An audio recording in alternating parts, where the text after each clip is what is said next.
जय हिंद दोस्तों। तो आज हम पढ़ने वाले हैं क्लास 9 का थर्ड चैप्टर आपके सिविक्स का, या आप इसको पॉलिटी भी कह सकते हो। बड़ा बढ़िया चैप्टर है, मस्त चैप्टर, इलेक्टोरल पॉलिटिक्स। इसमें आप समझोगे कि कैसे इलेक्शन होते हैं, इंडिया के इलेक्शन का जो सिस्टम है वो अच्छे से समझोगे, और वर्ल्ड इलेक्शन के बारे में भी हम थोड़ा आपको ग्लिम्स देंगे। तो आपको नेक्स्ट लास्ट तक बने रहना है लेक्चर में, ठीक है, और अच्छे से एक एक चीज़ों को समझना है। और आप सबसे पहले ये देख लो हमें पढ़ना क्या क्या है। तो सभी का स्वागत है अपने चैनल एग्जाम लेजेंड्स में, और चलिए साथ में देखते हैं। सबसे पहले why do we need election, हमें इलेक्शन क्यों चाहिए, सबसे पहली बात, ठीक है। व्हाट मेक इलेक्शन डेमोक्रेटिक, जो इलेक्शन है वो लोकतांत्रिक कैसे है, मतलब उसमें जो लीडर है वो जनता के द्वारा चुना जाता है, ये कैसे है ऐसा कि मतलब डेमोक्रेटिक ही है। इलेक्शन जो होता है वो हमेशा डेमोक्रेटिक होगा, कभी भी नॉन डेमोक्रेटिक कंट्री में इलेक्शन का मतलब नहीं होता। इलेक्शन होंगे, जैसा चाइना में इलेक्शन होते हैं, लेकिन उसका क्या मतलब है, एक मान लो किसी रेस में एक घोड़ा दौड़े और वही जीत जाए, तो कोई सेंस इस बात का नहीं ना। वे तो तब सही होगा कि 4 घोड़े दौड़ें और चारों एक ही जगह से दौड़ें और एक ही जगह उनका लक्ष्य हो। समझ में आ रही ना पूरी बात अच्छे से, ठीक है। अब तीसरी चीज़ क्या, what is our solar system of election, अपना जो आवर सिस्टम, मतलब हम लोग का सिस्टम इलेक्शन का कैसा होता है, ठीक है। तो सबको पता होगा अपने लोकसभा राज्यसभा है, ठीक है, और लोअर में आ जाओगे तो आपकी कॉन्स्टिट्यूएंट असेंबली वगैरह किसमें आ जाती है, आपकी जो स्टेट लेवल में। उसके बाद रिजर्व कॉन्स्टिट्यूंसी क्या होती है ना, कॉन्स्टिट्यूंसी से आप ये समझना कि मतलब जगह बांट दी गई अपने देश में 543 कॉन्स्टिट्यूंसी से, मतलब इतनी जगह है, वहाँ पर अलग अलग इलेक्शन होंगे और लगभग उनकी जो जनसंख्या है, पॉपुलेशन है, इक्वल होगी। नॉमिनेशंस कैसे लोग चुने जाते हैं। What makes election in India democratic, India में इलेक्शन को डेमोक्रेटिक कौन बनाता है, ठीक है, मतलब इंडिया के जो इलेक्शन होता है वो डेमोक्रेटिक है कि नहीं, यही बात है। Challenges to free and fair election, क्या चैलेंजेस होते हैं जब हम फ्री और फेयर इलेक्शन कंडक्ट कराते हैं। तो सबसे पहले तो बात हम इसकी बात अभी कर लेते हैं, इलेक्शन की ना, इसकी बात कर लेंगे। इससे आपसे पहले आपको एक कहानी बताएंगे जिससे आपको थोड़ा सा ओवरव्यू पता चलेगा। हरियाणा मतलब जो एनसीईआरटी में दी गई है, हरियाणा में क्या हुआ था, 82 से आपकी 87 तक जो सरकार थी वो आपकी कांग्रेस की थी, भजन लाल की। उसके बाद क्या हुआ, इलेक्शन हुआ, लोक दल का जो आपके जो लोक दल के थे उनका क्या नाम था आपका, देवीलाल, उन्होंने इलेक्शन लड़ा और वो जीत गए। उन्होंने नारा दिया था न्याय युद्ध, ठीक है, स्ट्रगल फॉर आपका, स्ट्रगल फॉर मतलब उस हिसाब का स्ट्रगल का आपका किसके लिए, जस्टिस के लिए, स्ट्रगल फॉर जस्टिस। वो जीत गए। उन्होंने कहा हम किसानों के बिल माफ़ करेंगे, कर भी दिया, लेकिन वो 1991 का जो अगली 4 साल का इलेक्शन था उसमें वो हार गए। हारने की वजह ये हो सकती है, जो कि सब लोग बता भी रहे थे, कि मान लीजिए उन्होंने किसानों की चीज़ें माफ़ की, सब कुछ किया, ठीक है, लेकिन वो दूर तक मतलब जो उन्होंने किया उसका दूर तक प्रचार नहीं कर पाए। वो मतलब वो पॉलिटिक्स में जो थे वो अपना झंडा नहीं गाड़ पाए। या फिर आप ये कह सकते हो सामने कांग्रेस थी जिसको बहुत ज़्यादा एक्सपीरियंस था, और लोक दल नई पार्टी थी, तो वो सस्टेन नहीं हो पाई, आप ये भी कह सकते हो, ठीक है। इतना कुछ करने के बाद भी लोक दल जो है वो लोगों को समझा नहीं पाई कि हम आपके लिए कैसे अच्छे हैं। जैसे अभी आपके 3 कानून आए थे, वो गवर्नमेंट उसे नहीं समझा पाई, ठीक है। तो कुछ चीज़ें होती जिसमें आप बहुत अच्छे होते हो, लेकिन समझा भी तो पाओ। अगर समझा नहीं पाओगे तो आपका कुछ नहीं होने वाला। अब ये क्वेश्चन आया, why do we need election, election इसलिए जरूरी क्योंकि in election system we can elect और रिप्रेजेंटेटिव्स। अब ये इसका मतलब क्या है भाई, देखो इन इलेक्शन, जहाँ इलेक्शन होते हैं, in election system we can elect our representatives, हम अपने जो प्रतिनिधित्व करने वाला इंसान उसको हम लोग चुन सकते हैं, ठीक है। अब इनको क्यों चुनते हैं, मान लीजिए कोई डेमोक्रेसी, मान लीजिए जो इलेक्शन और डेमोक्रेटिक में होता है, लोकतांत्रिक राज्य में होता है, देश में ना, राज्य जो हम लोग कहते हैं वो देशी से वो होता है, अगर हिंदी की बात किया जाए, ठीक है। स्टेट भी कंट्री को कह देते हैं, स्टेट मतलब है जिसकी खुद की पावर हो, ठीक है, उसी को कंट्री भी कह देते हैं। अब वो अलग है कि हाँ किसी कंट्री के अंदर जो स्टेट्स हैं वो दोनों में अलग है। जैसे यूपीएससी भी एक तरह का स्टेट है जिसके बाद खुद की कुछ पावर है। अब ये रिप्रेजेंटेटिव जो हैं इनको क्यों चुनते हैं भाई, मान लो इंडिया की जनसंख्या 140 करोड़ है, अब ये क्या आपस में बैठ के फैसले कर सकते नहीं। अब बहुत लोग कहेंगे, मान लीजिए कोई देश है जिसकी, जैसे इजराइल है, इजराइल की जनसंख्या लगभग आपकी 90 लाख है, वो क्या कर सकते हैं भाई, इनकी संख्या इनसे बहुत छोटी है, लेकिन ये भी कहाँ बैठ के करेंगे 90 लाख लोग। तो इसलिए हमको क्या करना पड़ता है, रिप्रेजेंटेटिव्स चुनने पड़ते हैं। सिंपल सी बात है, हमको चूज करना जो इलेक्शन से होगा। अब ऐसे ही किसी को नहीं खड़ा कर सकते हैं, तो हमको इसमें क्या करना पड़ेगा, इलेक्शन में रिप्रेजेंटेटिव्स को चुनना पड़ेगा बाई इलेक्शन, इलेक्शन से ही चुनो भाई, ऐसा नहीं किसी को भी उठा दिया, वो नहीं जैसे राजा का बेटा राजा बने वाला सिस्टम नहीं, ठीक है। अब इसके बाद और इसमें क्या हो सकती है, एंड वी नहीं, हाँ लिख लीजिए, we can change them also. मान लीजिए कोई नेता या फिर कोई आपका रिप्रेजेंटेटिव आपको अच्छा नहीं चल रहा है, अच्छा नहीं लग रहा तो आप उसको हमेशा के लिए चेंज कर सकते हो। हमेशा के लिए क्या मतलब, मान लीजिए उसमें वोटिंग होगी और जहाँ पर ज़्यादा आएंगे वोट वो जीत जाएगा और जहाँ पर जिसको कम वोट मिलेंगे वो हार जाएगा। तो सिंपल सा मतलब इलेक्शन के दो चीज़ें हैं, एक तो आपको रिप्रेजेंटेटिव चुनना पड़ेगा क्योंकि 140 करोड़ लोग एक साथ बैठ के फैसले नहीं कर पाएंगे, 90 लाख लोग भी एक साथ बैठ के फैसला नहीं कर पाएंगे। तो हमारी कंस्टिट्यूंसी में कितने लोग चुने गए हैं, आपके कंस्टिट्यूंसी वाला कहाँ था ये, आपकी कंस्टिट्यूंसी में 543 मेंबर्स हैं, ठीक है, जिसमें पहले जो 2 थे उन्हें अब हटा दिया गया ना, Anglo Indians. We can change them also, हम उन्हें चेंज कर सकते हैं भाई, अलग अलग स्टेट का। वैसे अपने यहाँ 4 साल होता है, लगभग 4 साल नहीं 5 साल होता है ना, 5 साल आपका होता है, 5 ईयर्स ना इंग्लिश में लिखो, 5 ईयर्स का होता है। इसे मान लीजिए अभी लोकसभा के इलेक्शन 2019 में हुए थे तो 19, 20, 21, 22, 23, अब आपका क्या आ जाएगा, 5 साल पूरे हो जाते हैं तब आपका ये इलेक्शन होता है, ठीक है। ये चीज़ इतनी पूरी समझ में आई। अब आपका क्वेश्चन है व्हाट मेक्स इलेक्शन डेमोक्रेटिक, ठीक है, तो आप ये इतना नोट करो, हम इसका जवाब आपको देने वाले हैं। अब देखिए हमारे पास जो सेकंड क्वेश्चन है हमारा, हमने शुरुआत में बता दिया था कि हम 4-5 जो बेस्ट क्वेश्चन है उसकी बात करेंगे और उनके अंदर जो होंगे उसकी बात करेंगे। तो सेकंड हमारी बात जो इसमें है, और सब एनसीईआरटी शुरुआत में लाइन से दे नहीं देते कि क्यों हमको डेमोक्रेसी चाहिए, वैसे क्यों हमको व्हाट मेक्स इलेक्शन डेमोक्रेसी, ये सेकंड क्वेश्चन है एनसीईआरटी का।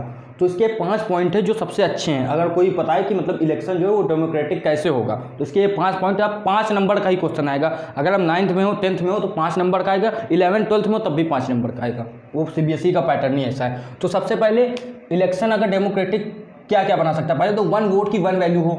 अगर इलेक्शन हो रहा है भाई, वहाँ पर क्या था, इस्टोनिया वगैरह में बताया था, जो वहाँ के लोग थे उनको वोट की वैल्यू ज़्यादा थी और जो इंडिजिनस लोग थे उनकी ज़्यादा थी, जो इंडियन लोग थे उनकी कम थी। तो ये कोई सेंस बनाता है बात, है ना। ये फिजी और इस्टोनिया दोनों का यही झाम था, ठीक है, तो उनके इलेक्शन डेमोक्रेटिक नहीं है। दूसरा पॉइंट क्या, candidate and parties should be free to contest election, जो कैंडिडेट्स है वो फ्री होने चाहिए इलेक्शन लड़ने के लिए, ठीक है। चाइना में ऐसा सिस्टम है कि अगर आपको इलेक्शन लड़ना है तो पहले कम्युनिस्ट पार्टी की आपको मंजूरी लेनी पड़ेगी, तो वो डेमोक्रेटिक इलेक्शन बिल्कुल भी नहीं है ना। इसमें मतलब वो फ्री हों, उनसे किसी से पूछना ना पड़े, केवल इलेक्शन कमीशन से पूछना पड़े। इलेक्शन कमीशन से अपने इंडिया में भी है, उसका वो ना लेफ्ट अपोजिशन पार्टी का होता है ना, उसका होता है आपका क्या, जो रूलिंग पार्टी है। इसमें क्या, and should offer some real choice voter, और जो हमारे वोटर्स हैं उनको रियल चॉइस ऑफ मिले उनको इलेक्ट करने की, सिंपल सी बात है ना।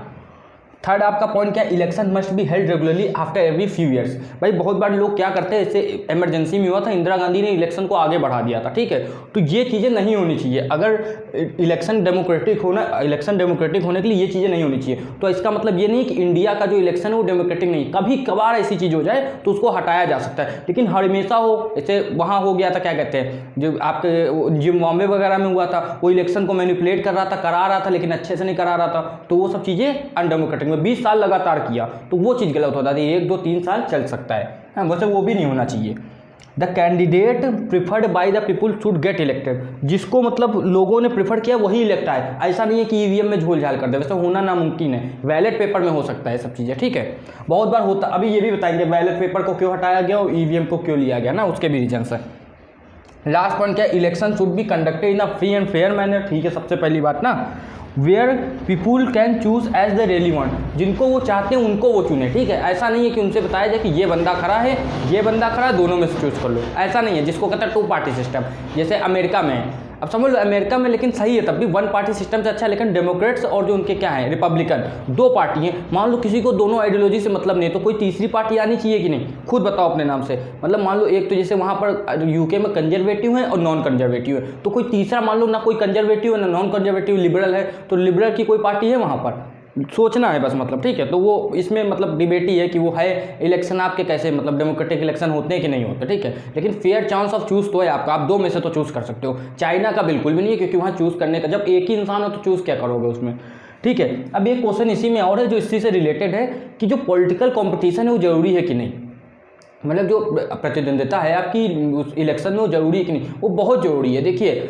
मान लो इलेक्शन में कोई वही नहीं है, एक आदमी जीतता जा रहा है, ऐसा इलेक्शन अगर हो रहा है तो वो कुछ करेगा काम, उसको पता है 5 साल बाद मैं जीतूंगा, फिर 5 साल बाद मैं जीतूंगा, फिर 5 साल बाद मैं जीतूंगा, तो कुछ भी नहीं करेगा। अगर उसको डर बना रहा है कि अगर काम नहीं किया तो अगली बार हटा दिया जाऊँगा, तो वो अच्छे से काम करेगा। इसलिए जो पॉलिटिकल कॉम्पिटिशन है वो बहुत ज़रूरी है, ठीक है। आपका जो कॉम्पिटिशन है पॉलिटिक्स में बहुत ज़्यादा जरूरी है, ठीक है। हाँ उसके कुछ डिसएडवांटेज है, उसके लिए क्या होता है, पार्टी डर्टी ट्रिक्स यूज़ करती है, पैसे यूज़ करती है, अल्कोहल वगैरह यूज़ करती है, ये सब चीज़ें गलत है। एडवांटेज भी हैं और डिसएडवांटेज भी हैं। आप ये इतना नोट कर लो, हम इसके आगे बढ़ते हैं।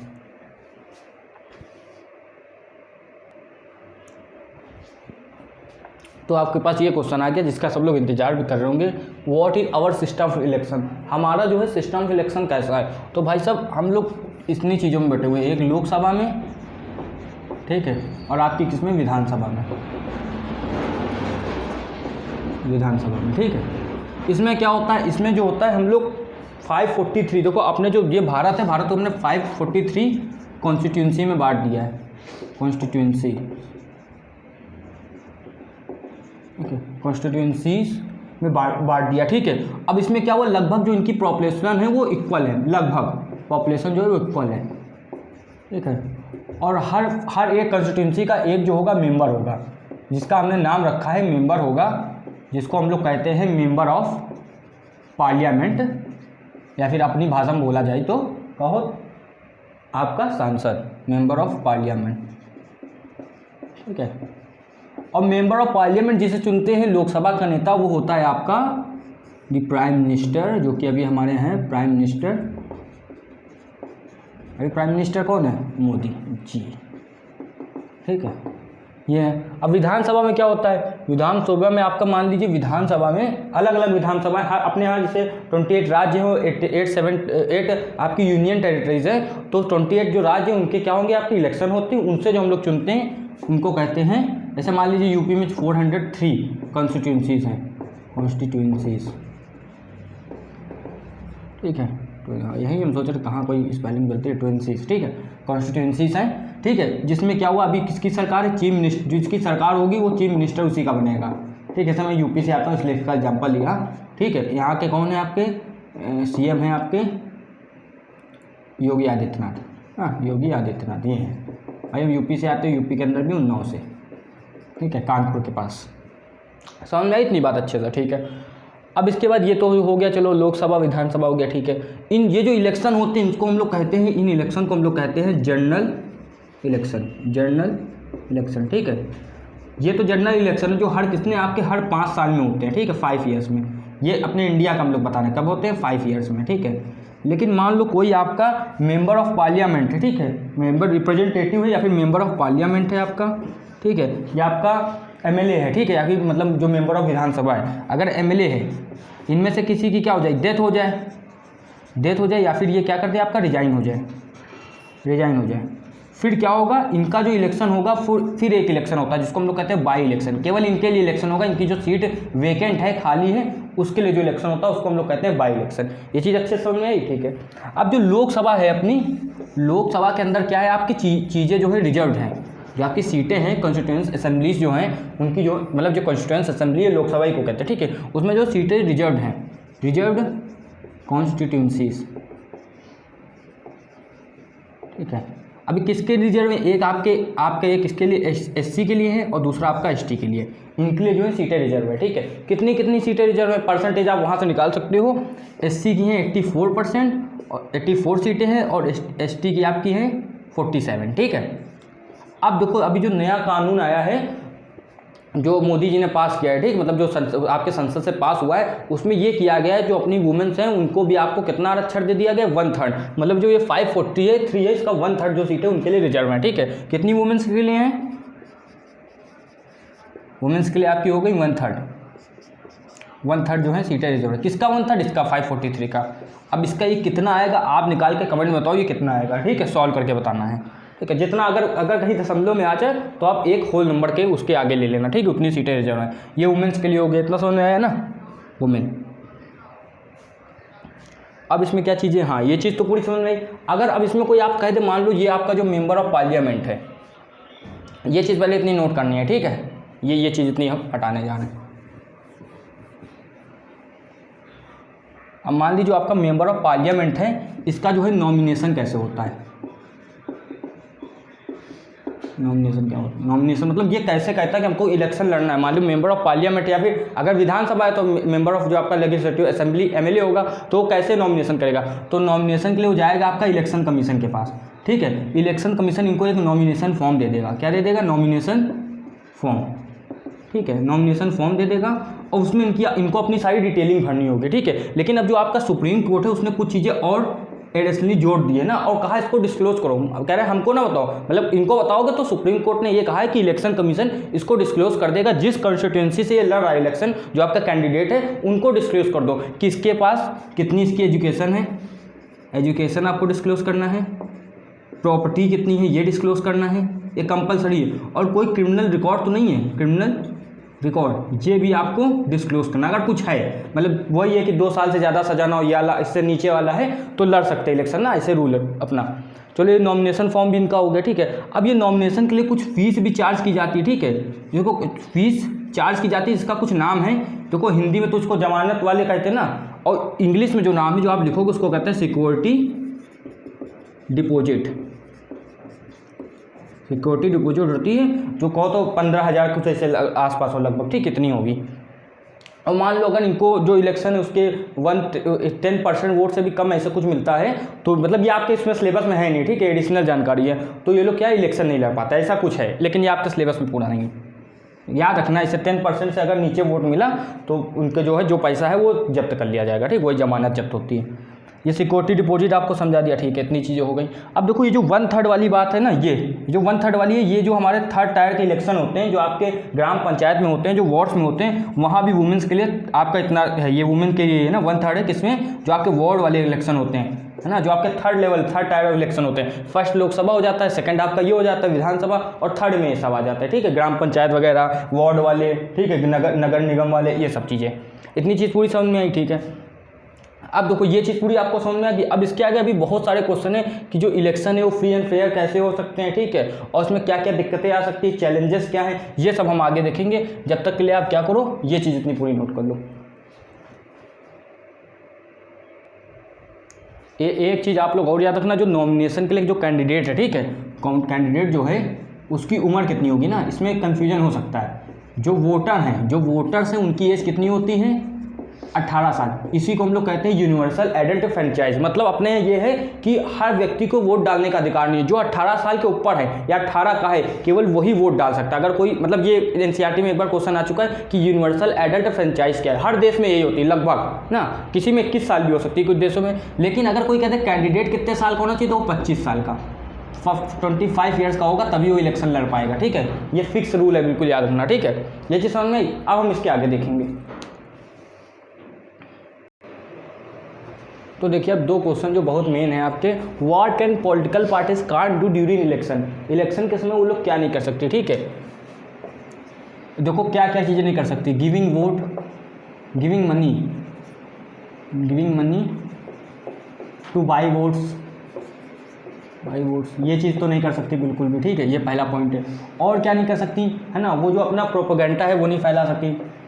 जो प्रोपेगेंडा मतलब कुछ भी, जो प्रोपेगेंडा मतलब कोई वो नहीं है, प्रोपेगेंडा मतलब है अपने जो चीज़ें वो किसी भी वर्शिप प्लेस में नहीं करेंगी।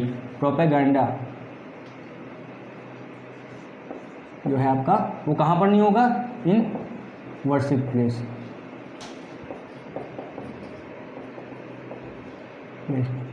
ये नहीं होना, ठीक। इसके आगे हम कांट लगा लें, can not give money two by voters, ठीक है, वोट्स या वोटर्स ना, वोटर्स को बाई करेंगे तो वोट अपने आप ही, प्रोपेगेंडा नहीं करेंगे इन वर्शिप प्लेस, ठीक है। और क्या, वो स्पेंड नहीं कर सकती, do not spend more than 25 lakh in Lok Sabha, और आपका 10 लाख कहाँ पर, 10 लाख आपका कहाँ पर होगा,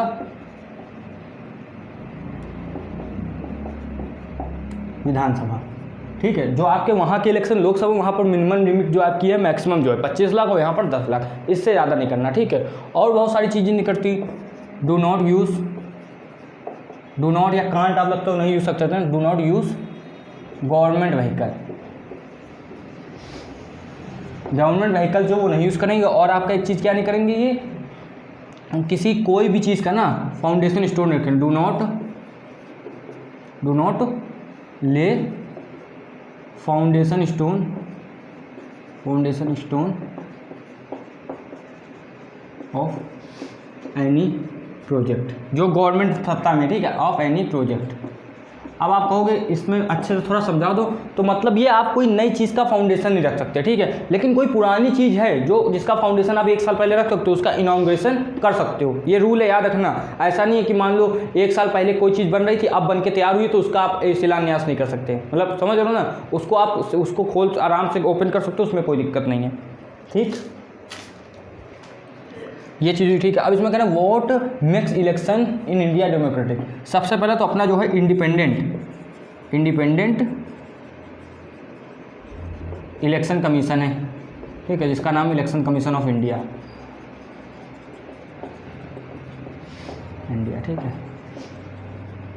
और दूसरा हम लोग ईवीएम को यूज़ करते हैं, जिसको मतलब अमेरिका वगैरह सबने बताया भी है कि जिसको हैक करना बहुत मुश्किल है, ठीक है। और इसके बाद क्या आपका ये साइंटिस्ट वगैरह बताया ना, आपके जो इंजीनियर्स वगैरह हैं।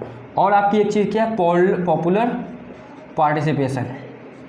भाई देखो अभी लास्ट के 10 ईयर में ऐसा हुआ है कि जो अपना ग्राफ है वो इलेक्शन में कम, पॉपुलर पार्टिसिपेशन मतलब इलेक्शन में जाने का, वोट देने का ज़्यादा हो गया, और जो यूरोप कंट्रीज उनका कम हुआ है लास्ट 10 ईयर्स का, ठीक। इसके आगे भी ऐसे ही ग्राफ चला है, उनका घटा है, लेकिन ये लास्ट 10 ईयर्स में जो आप कह रहे हैं ना ग्राफिकली ज़्यादा अच्छा चेंज आया, ये है। हम लोग के लिए अच्छा, उनके लिए तो बेकार है। ये चीज़ पूरी समझ में आई, ठीक है। अब देखो फ्री एंड फेयर इलेक्शन कराने के लिए जो चैलेंजेस हैं वो क्या हो सकते हैं, ठीक है। वो जो चैलेंजेस है वो हमें देखना है, ठीक है। यहीं पर देख लेते हैं challenges to conduct free and fair election. देखो इसमें बहुत सारी चीज़ें होती हैं भाई। देखो एक तो बूथ कैप्चरिंग होती है, वो रोकना होता है। बूथ कैप्चरिंग का मतलब है भाई जहाँ पर आपके बूथ लगे हुए हैं वोटिंग के, वहाँ पर कुछ गलत काम करना, ठीक है, या फिर लोगों को धमका के वोट डलवाना, ये सब चीज़ें होती है। या फिर बूथ के बूथ शिफ्ट कर देना, ठीक है, ये कभी रसिया में होता था, अपने यहाँ तो मुश्किल है, बूथ के बूथ शिफ्ट कर देना। या फिर मतलब कुछ ऐसा स्टेट है जहाँ पर ऐसा हो सकता है, ठीक है, बूथ कैप्चरिंग हो गई। और आपकी क्या चीज़ें हैं, जैसे जो फ्लो ऑफ मनी है ये ना हो। फ्लो ऑफ मनी का मतलब समझ रहे हो भाई, बहुत लोगों में क्या होता है, उनको एक दारू की बोतल दे दो और कुछ खाने का दे दो, वो अपना वोट अपना शिफ्ट कर देंगे या फिर दे देंगे, या फिर नशे की हालत में किसी से वोट डला लेना, ठीक है, ये फ्लो ऑफ मनी में आता है। फ्लो ऑफ मनी से तो आज शराब और आप सब कुछ दोगे, तो ये चीज़ रोकना है, ये सब चीज़ें रोकनी है, ठीक है। बूथ कैप्चरिंग हमको रोकनी है, चैलेंजेस हैं ये सब, ठीक है। और क्या है, कोई क्रिमिनल को आपका कैंडिडेट ना बने, कोई क्रिमिनल कैंडिडेट बनता है, इसको रोकना है। क्रिमिनल जो है आपका कैंडिडेट ना बने, ठीक है। डर्टी पॉलिटिक्स ना हो, डर्टी पॉलिटिक्स में सारी चीज़ें आ जाती है, डर्टी पॉलिटिक्स में, ठीक है। और थोड़ा सा जिसको देखो ये एनसीईआरटी में दिया है इसलिए लिखवा रहे हैं, जो आपका जो लेगेसी है वो ना हो, परिवारवाद जो है जिसको कहते हैं लेगेसी, मतलब बेटे के बाद उसका मतलब पिता के बाद उसका बेटा, फिर उसका बेटा बन रहा है, ये चीज़ भी चैलेंज है। अगर एक ही परिवार का बनता रहेगा तो ये दिक्कत, ये एनसीईआरटी में दिया है, ठीक है, हम अपनी तरफ से कुछ भी नहीं बोल रहे हैं, ये एनसीईआरटी में दिया है कि जो इसमें क्या कहते हैं, जो आपका ट्रेट है ना, हेरिडिटरी है जो आपकी, वो ना हो, हेरिडिटी जो है ये चीज़ आपकी किस में ना हो, इलेक्शन में, ठीक है। अगर योग्य व्यक्ति, ऐसा नहीं है कि मान लो किसी का जो बेटा है वो योग्य है तो ना लड़े, अगर योग्य है तो लड़े। अगर उसके पास ज़्यादा नॉलेज नहीं है या फिर वो सक्षम नेता नहीं बन सकता तो उसको इलेक्शन नहीं लड़ना चाहिए, या फिर अपना उसका यूज़ करके बैकग्राउंड यूज़ करके, जिसको कुछ नॉलेज नहीं है इलेक्शन में, जो पॉलिसी मेकर अच्छा है नहीं, वो पॉलिटिशियन नहीं बन सकता, ठीक है। पॉलिटिशियन का मतलब होता है जो पॉलिसी बस बनाए, और जो अच्छी पॉलिसीज नहीं बना सकता वो कैसा पॉलिटिशियन होगा, ठीक है। बहुत लोग पॉलिटिक्स या फिर पॉलिटिशियन को गंदा एकदम समझते हैं, वो उनके कर्म है जैसे, लेकिन पॉलिटिशियन जो वर्ड है उसका मतलब होता है जो पॉलिसी मेकर हो, जो पॉलिसीज बनाए। तो जो पॉलिसीज अच्छी बना पाएगा वही है ना, एक लीडर जो है, एक जो लीडर है वही एक अच्छा पॉलिसी मेकर होता है। क्यों? क्योंकि वो लीडर इसलिए क्योंकि वो अच्छा पॉलिसी मेकर है, समझो। जो अच्छा पॉलिसी बना पाएगा, जिसको लोग पसंद करेंगे, वही आगे चल के आपका लीडर बन जाएगा। जैसे आज़ादी की लड़ाई में सुभाष चंद्र बोस बने थे, आपके भगत सिंह बने थे। भगत सिंह के इतने फॉलोअर थे उस समय कि आप सोच भी नहीं सकते, ठीक है, इसलिए ही उनको मार दिया गया था। इनके फॉलोअर ज़्यादा ना, उनको ही जिंदा रखा जाता है, जो मोटा मोटी बात है। तो आपका यही आज चैप्टर खत्म हुआ, आपने अच्छे समझा कि इंडिया में इलेक्शन कैसे होते हैं, ठीक है। अब इसी के साथ जो उसके आगे के चैप्टर्स होंगे उन्हें भी हम लोग करेंगे। आपको चैनल में बने रहना है। कोई मैथ पढ़ना चाहता है क्लास 10th की, आपकी 9th की मैथ पढ़ना चाहता है, वो आप अब बता सकते हो हमको, उसके भी लेक्चर डालने की कोशिश करेंगे। और फिजिक्स कोई पढ़ना चाहता है क्लास 10 की, एक बच्चे का कमेंट आया था कि क्लास 10th की मैथ डालो, तो क्लास 10th की फिजिक्स डालो, तो वो ऑलरेडी पढ़ी हुई है, उसके मतलब 1-2 लेक्चर्स आपके पढ़े हुए हैं, और आप देखना चाहते हो तो हम उसको कंटिन्यू करेंगे। पहले जो पढ़ा हुआ है उसे आप देख ले जाके, और फिर आप और जो होगा कंटेंट, जैसे हम कल शायद को क्लास 10th की मैथ फिजिक्स जो है उसको स्टार्ट करें, ठीक है। जो बचे हुए लेक्चर्स हैं, उसके जो बचे हुए चैप्टर्स हैं, वन शॉट में ही खत्म हो जाता है, ज़्यादा बड़ा भी नहीं रहता है। तो आपको बस क्या करना है, धैर्य बनाए रखना है, आप जो डिमांड करोगे उस हिसाब से चीज़ें आते रहेंगी। थोड़ा हमें सीक्वेंस भी अपना बनाना होता है। जैसे हमारी अभी सीरीज चल रही है क्लास 11th, ये पहले नोट कर लेना, ठीक है, आपको ये नोट कर लेना है। नोट हो गया। क्लास 11 फिजिक्स की सीरीज चल रही है, उसमें हम लगभग कितने चैप्टर कर चुके हैं? 11 चैप्टर्स हो चुके हैं, 2-3 ही बाकी हैं, ठीक है। तो वो हम लोग अपने हिसाब से भी पूरा चल रहे हैं, बाकी जो डिमांड आती है उसके लिए हम लेक्चर कहीं ना कहीं एक दिन में 2 निकाल देते हैं कि आपको दिक्कत ना हो। अभी जो प्रॉब्लम हो गई थी सबको बताया ही था, बड़े लेक्चर्स क्यों नहीं बन पा रहे थे, क्योंकि हमारा वाईफाई जो था वो दिक्कत में आ गया था। अब उसकी वजह से बहुत दिक्कत हो रही थी भाई, वो समझ लो एक वीडियो अपलोड करने में 10 घंटे लगा दें, अगर 50 मिनट का है तो 1 शॉट बन सकता है। क्लास 10th में 1 शॉट बनाना है कम से कम 1 घंटे का, तो इसलिए हम रुके हुए थे। अब उसके भी आपको लेक्चर्स मिलेंगे, और जिसको कंपटीशन के लेक्चर चाहिए वो एग्जाम लेजेंड्स चैनल केवल है, उसमें जा सकता है, अच्छे से लेक्चर्स में उसको प्रोवाइड करेंगे। ऐसे ही आप पढ़ाई करते रहिए। जय हिंद, और लाइक शेयर सब्सक्राइब भी कर देना।